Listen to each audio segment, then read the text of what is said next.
घोटाला राम मंदिर के जमीन में नहीं है, घोटाला है संजय सिंह के दिमाग में, घोटाला है समाजवादी पार्टी के नेताओं के दिमाग में।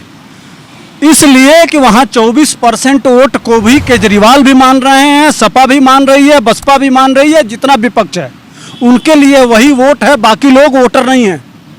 संजय सिंह बताएंगे कि उत्तर प्रदेश में किस तरह से जमीन का सौदा होता है।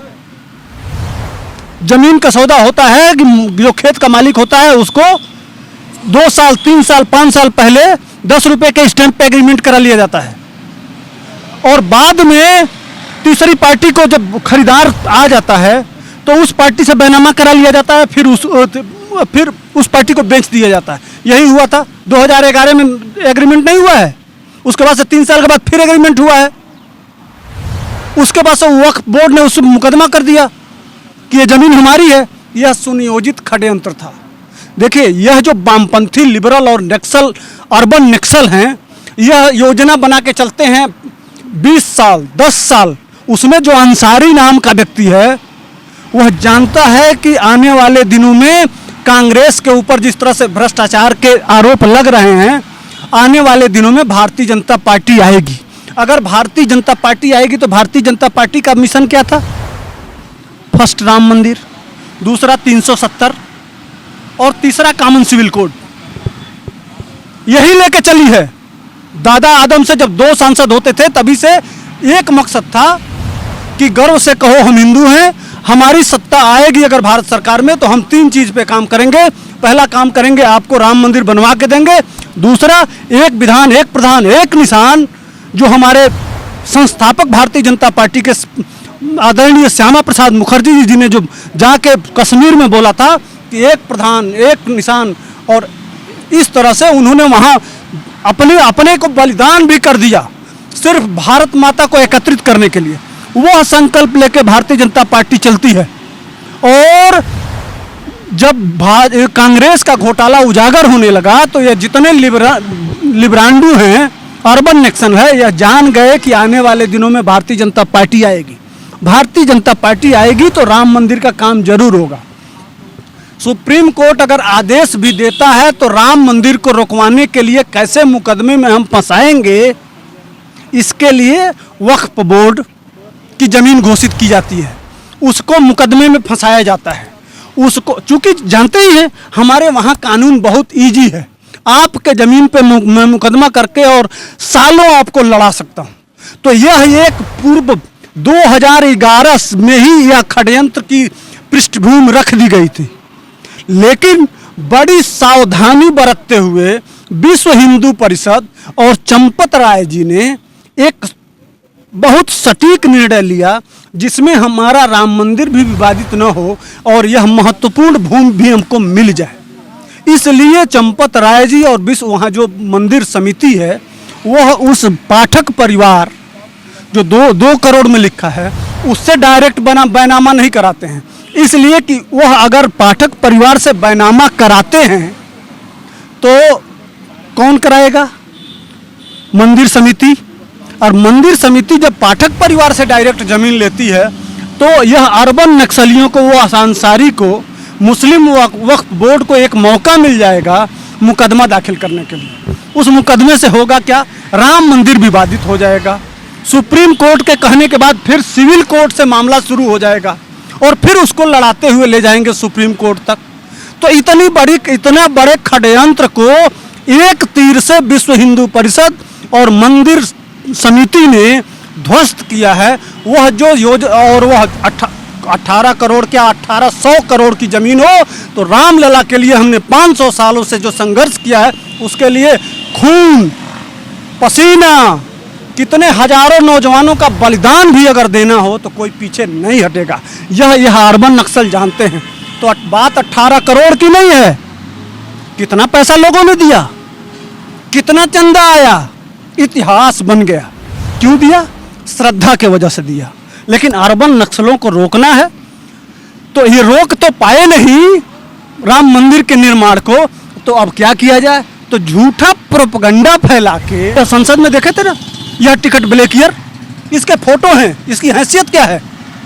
ये संजय सिंह, इसकी हैसियत क्या है? संजय सिंह की टिकट ब्लैक करता था, या जितने देश में गद्दार हैं, जो इसी तरह के चरित्र नीचे गिरे हुए जो चरित्र वाले थे, आम आदमी पार्टी में है क्या? जितने बड़े लोग अन्ना आंदोलन में थे, क्या वो आम आदमी पार्टी में हैं? आज भी नहीं है। मेरा बच्चा कह रहा था कि पापा जयचंद हम नहीं देखे थे, इसलिए कि इतिहास में गुजर गया, 11वीं शताब्दी की बात है। लेकिन संजय सिंह को देख के जयचंद ऐसा ही रहा होगा, ये बच्चों के जुबान से निकल रहा है। इसलिए कि जो रामलला के ऊपर सवाल उठाते हैं वो यही जयचंद की औलादे हैं। तो यह हॉस्पिटल बनवा रहा था, पूरा केजरीवाल से लेकर सब हॉस्पिटल बनवा रहे थे वहाँ। भैया तुम हॉस्पिटल बनवाए हो? जानते हैं दिल्ली में स्वास्थ्य सेवाएं में 6 साल में अरविंद केजरीवाल ने कितना खर्चा किया है?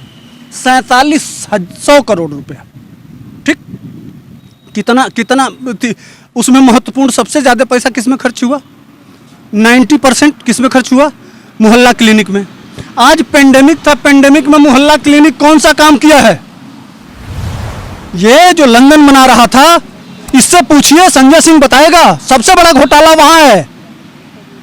यह दिल्ली के लोग चूक गए, इन नक्सलियों को लाके बैठा दिए इस दिल्ली के सत्ता पे, जो आज हमारे राम मंदिर से लेके और कल यह जो पाकिस्तान और चीन के एजेंट बैठे हुए हैं या कांग्रेसी, वह धारा 370 पे दिग्विजय सिंह का बयान पढ़े ही होंगे। यह देश के दुश्मन है। इस देश में यह प्रभु राम की कृपा रही कि 70 साल से यह देश बचा हुआ है, नहीं तो इस देश को बचना ही नहीं चाहिए। आज जिस तरह से यह बिल से यह सपोले बाहर निकल के आज की घटना सुने हैं, वैक्सीन पे सवाल उठाए हैं कि गाय के बछड़े के खून से बना हुआ है हमारा कोवैक्सीन। हमारे वैज्ञानिकों का अपमान। जिस तरह से हमारे युवा नौजवान आज भारत को विश्वगुरु बनाने के लिए, सोने की चिड़िया बनाने के लिए एक एक पल कि हम वही विश्वगुरु बने। अयम निजः परोवेति गणना लघुचेत साम उदार चरिता नाम वसुधैव कुटुंबकम, जो हमारी ताकत थी, उसके लिए हमारे नौजवान आज संघर्ष प्रयास कर रहे हैं। उसको मिट्टी पलीट करने के लिए यह कांग्रेस और अर्बन नक्सल सब लगे हुए हैं। अरे गाय के बछड़ा, गाय हमारी माँ है।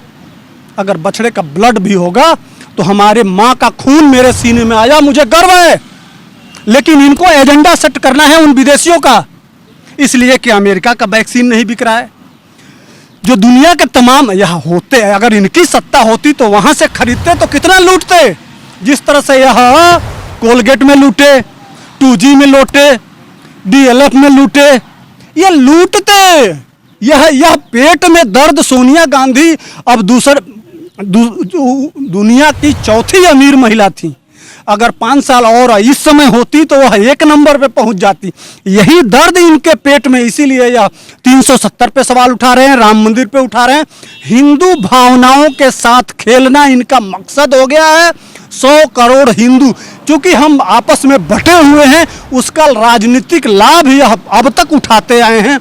लेकिन सोचना इस देश को है कि हम कब तक बटेंगे। अगर बटेंगे तो इसी तरह से कटेंगे। क्या ये लग रहा है कि यूपी में कुछ समय बाद चुनाव है, तो क्या चुनाव को लेकर ये एजेंडा फिक्स किया गया है कि वहाँ की सरकार को और केंद्र में सरकार बैठी बीजेपी सरकार को बदनाम किया जाए? ये भी कहने वाली बात है। एक बात बताइए, हाथरस में एक दलित, ये भी गए थे, ये सारे लोग गए थे, यहाँ खड़े। और राहुल गांधी चले जाते हैं, प्रियंका गांधी चली जाती हैं, सारे लोग चले जाते हैं।